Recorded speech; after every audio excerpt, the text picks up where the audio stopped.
作為禍港四人幫之一啦，當中有兩個，即係黎智英同埋何俊仁咧，而家都坐緊監啦，就爭佢同李柱銘啫。頒布實施香港國安法前夕咧，陳方安生就知驚，宣布咧退出政壇，要金盆洗手，唔再搞政治。結果咧就俾佢全身而退，攞住長俸安穩咁樣過世。相反，黎智英咧喺國安法出台之後，依然唔肯收手，卒之咧就被繩之於法。既然唔係陳方安生及時收手咧，相信佢都難逃牢獄之災。陳方安生嘅禍港記錄咧就一匹布咁長。大家都知道陳方安生咧作惡多端，國安法立法之後咧，佢即刻甩身，但係佢同西人嘅勾結罪證咧，唔會因為咁咧而洗退嘅。陳方安生作為港英政府歷嚟第一位華人暴政司，作為公務員之首，陳方安生除咗獲英國政府提拔，佢同美西方嘅關係都相當好，而佢嘅成魔之路咧就要由1940年講起。唔講大家可能唔知道啦，呢個港英業餘其實咧就係喺內地出世，仲係愛國將領之後。陳方安生咧喺1940年生於上海，1948年嚟到香港。佢嘅祖父咧係非常之顯赫嘅，叫做方振武，係國民黨抗日名將，係一位愛國軍事將領。抗日戰爭紀念網咧都有記載方振武嘅事蹟，但係陳方安生咧就承繼唔到佢祖父嘅愛國基因。陳方安生身為港英政府一人之下嘅高官，喺97之後咧亦都做到特區二把手，本嚟可以發揮所長，報效國家，但係咧佢就自甘墮落，同一眾嘅漢奸賣國賊為伍，可以話咧侮辱咗佢先祖嘅一世英名。1959年咧，當陳方安生仲係做女嘅時候咧，佢就考入咗香港大學文學院，主修英文同埋英國文學。陳方安生喺1962年大學畢業之後咧，就加入特區政府，成世咧都係做官嘅。咁啊喺第二年咧，佢就同香港輔助警察隊後備警員陳帝榮結婚，從此咧嘅姓名咧就冠上夫姓啦。咁喺工作上咧，陳方安生咧就出名咧係剛柔並濟嘅。大家見佢平時咧笑起嚟好似好溫柔咁，但係做事咧嘅風格咧係相當之硬朗果斷嘅。咁啊令佢當時咧喺香港政壇咧可以話係順風順水。1970年啦，佢已經咧係升任助理財政司。1979年咧就升任社會福利署副署長。1984年咧更加升任為社會福利署署長，成為香港開埠以嚟咧第一位嘅女性署長。喺佢署長嘅任期入邊咧，佢仲代表咗香港政府飛到去北京列席中英聯合聲明嘅簽署儀式。1987年初咧，陳方安生更加被港英政府送到去英國皇家國防研究院嗰度深造，到咗一層英國金嘅陳方安生亦都迅速飛快地繼續獲得提拔。咁所以咧喺同年嘅3月咧，佢就改任為經濟司，成為首位女性華人司級嘅官員。6年之後咧，陳方安生更加迎嚟啦人生嘅巔峰啊，即係高處未算高啊。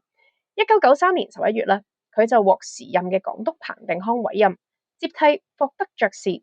成為咗布政司。呢一爵咧亦都成為咗咧香港開埠以嚟第一位華人布政司，亦都係唯一一位女性布政司。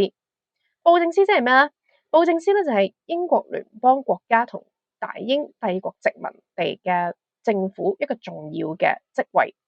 可以話咧係僅次於總督嘅官職。咁喺我哋國家恢復行使對香港嘅主權前後咧，陳方安生仲建立喺自己嘅勢力。佢同一批嘅女高官咧喺特區政府咧都活躍起嚟啊！咁咧呢批嘅女高官咧都以陳方安生為首，咁啊搞咗個組織叫做手袋黨，即係一定要用名牌包包先入得嘅嚇。1982年前咧，港督麥理浩任滿翻英國嘅送別晚宴上面咧，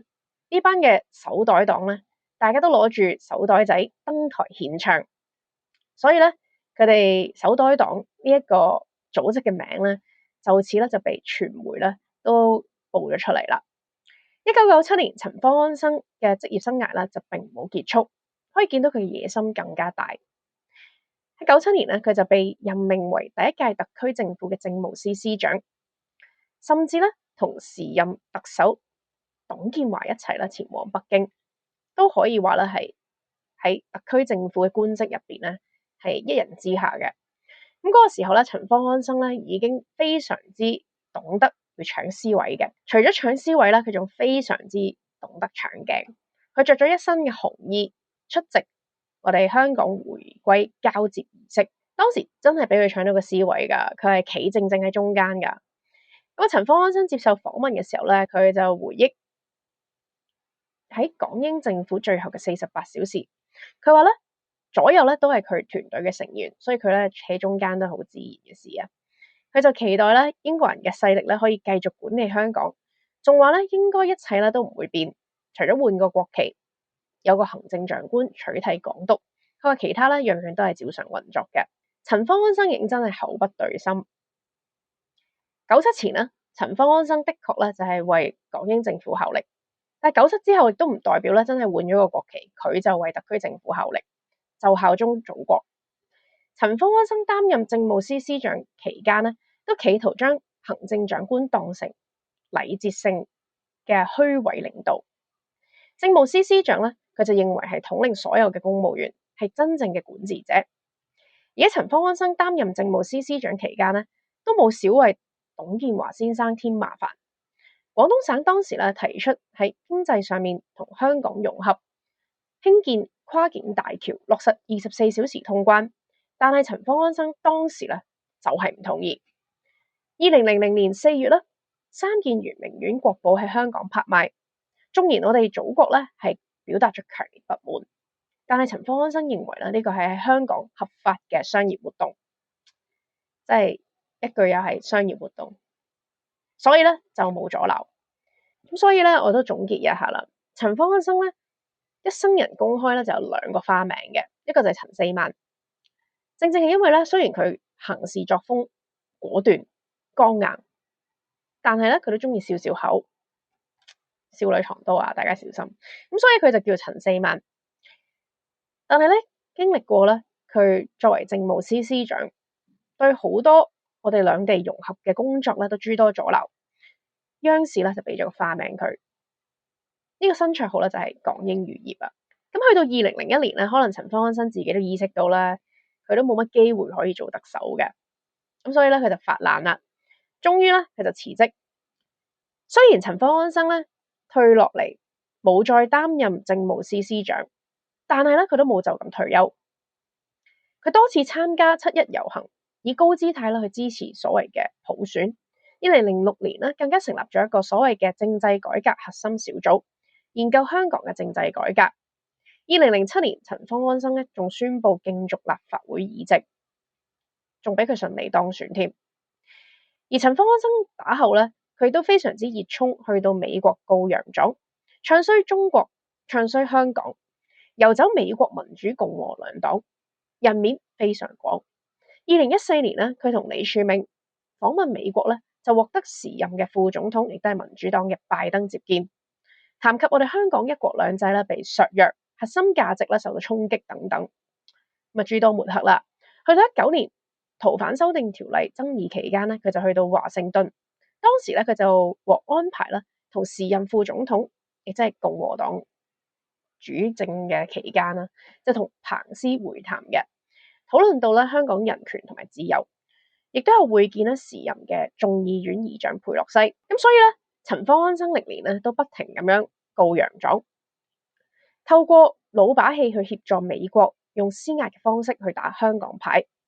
黎智英嘅案件更加披露咧，19年12月嘅時候，陳方安生帶住所謂嘅重光團隊嘅核心成員李宇軒，參加咗英國駐香港同埋澳門總領事何恩德喺官邸舉行嘅午餐會，在場嘅仲有民主黨嘅前主席李柱銘，同埋時任立法會議員郭榮鏗，以至莫乃光。去到2020年年初啦，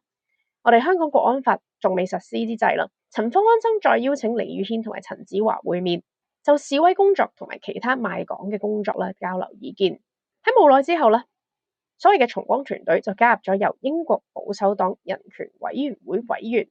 培倫德成立嘅對華政策跨國議會聯盟，更加喺國際4條戰線出擊。陳方安生除咗牽頭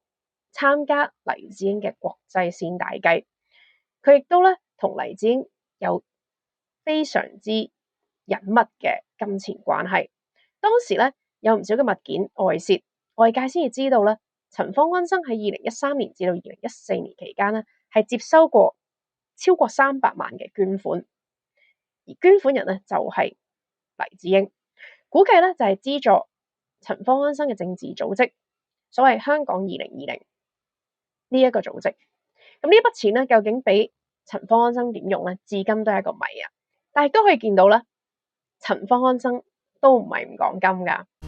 睇完呢條片，如果中意嘅話，記得要讚好、留言同埋分享俾身邊嘅朋友，仲要訂閱埋我陳詠欣 Jovi Chan 嘅 YouTube 頻道，